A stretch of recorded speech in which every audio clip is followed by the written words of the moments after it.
off of what everyone else said, he just did. He always cared so much, was so invested, and we'd always pick right up everywhere whenever we left off. You know, it wasn't very often that we got to see him, but it felt like yesterday every time we'd reunite and I'd get to hug him. It felt like, oh, I just hugged him 5 minutes ago or yesterday. That's so good.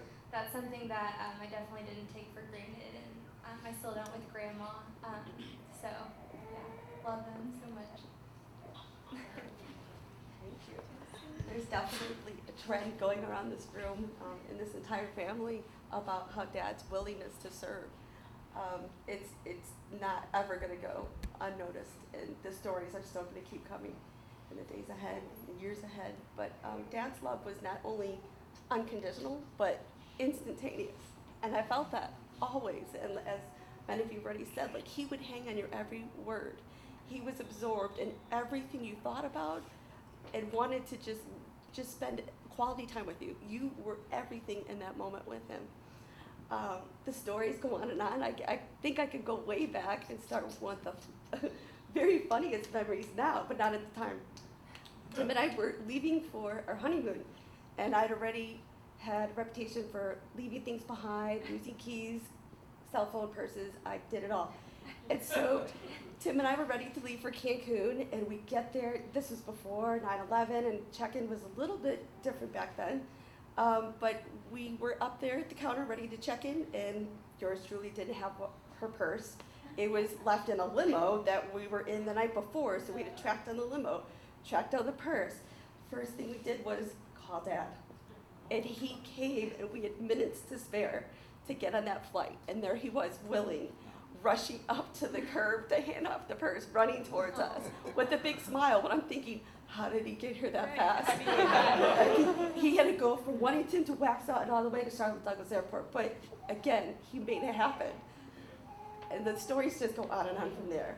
And I'm just so thankful, as Joanna Kelly said, to be part of this family. It's such a godly family, so loving and so welcoming. But again, I just keep going back to Dad. He's always been a call away. And so there's so many times where I could just be so frustrated because I was also known to have tire issues. Tim can attest to that. My kids can attest to that. And so a lot of times Tim would be unreachable. He's being pulled by bosses 24/7, and I'm like, what do? I call Dad. He's there in a heartbeat.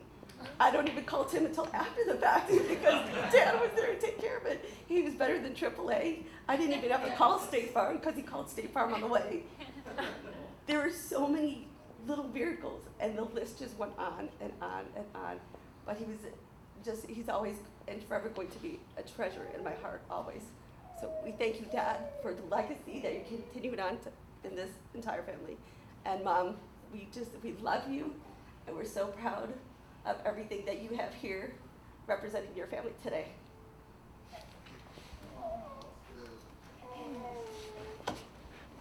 I think this is probably one of the most sentimental, but one of the best funeral service I've ever attended. Truly stunning seeing the family all together here today for sadness, but also for celebration.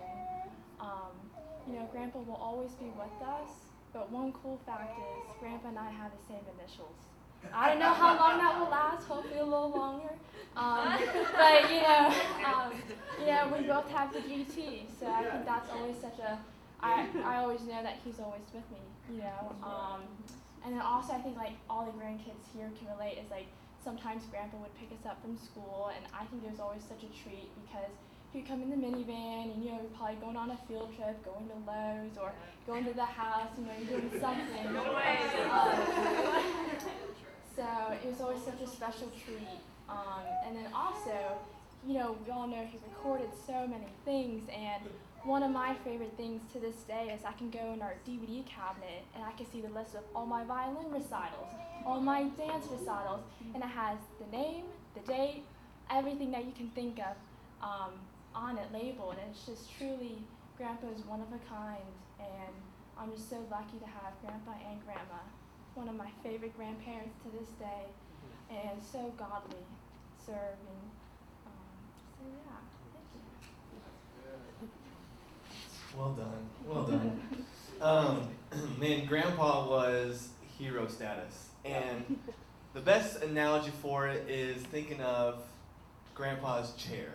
Like I feel like that was the epitome when we came to Grandpa's house. Was the hopes when I was 6 or 7 or 8 years old, the hope of, can I sit in Grandpa's